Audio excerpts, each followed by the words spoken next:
ই আক্ৰমণ কৰি বিজেপিয়ে নতুন সংস্কাৰ আনিব বিচাৰিছে ব্যক্তিগত পৰ্যায়ত আমাক যি ধৰণে আক্ৰমণ কৰা হৈছে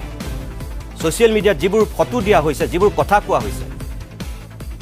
সেই সকল মানুহক মই কওঁ আপোনালোকে ফোন কৰি যিবিলাক কথা কৈছিল তেওঁলোকক কওঁ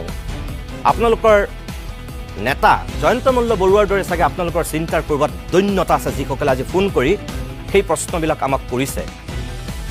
ৰাজনীতিবিদ আৰু সাংবাদিকৰ মাজত পাৰ্থক্য আছে ৰাজনীতিবিদ মন্ত্ৰী বিধায়ক হ'বলৈ হ'লে পঢ়া শুনা নালাগে মেট্ৰিক ফেল হ'লেও পাৰিব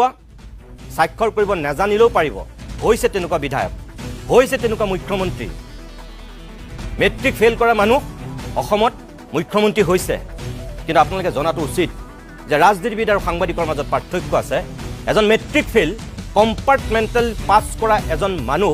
মুখ্য সম্পাদক হ'ব নোৱাৰে সেইখিনি ন্যূনতম জ্ঞান আপোনালোকৰ থকাৰ দৰকাৰ কোনোবা এমএলএ হ'ব পাৰে অকল সহিটো কৰিলেই হ'ল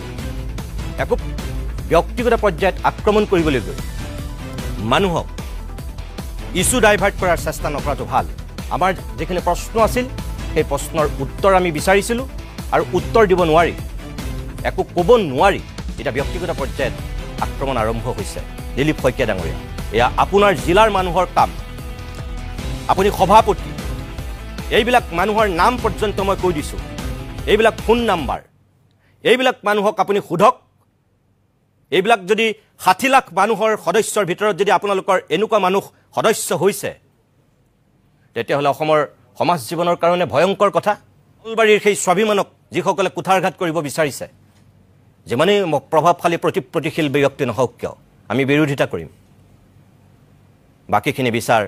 আপোনালোকে কৰিব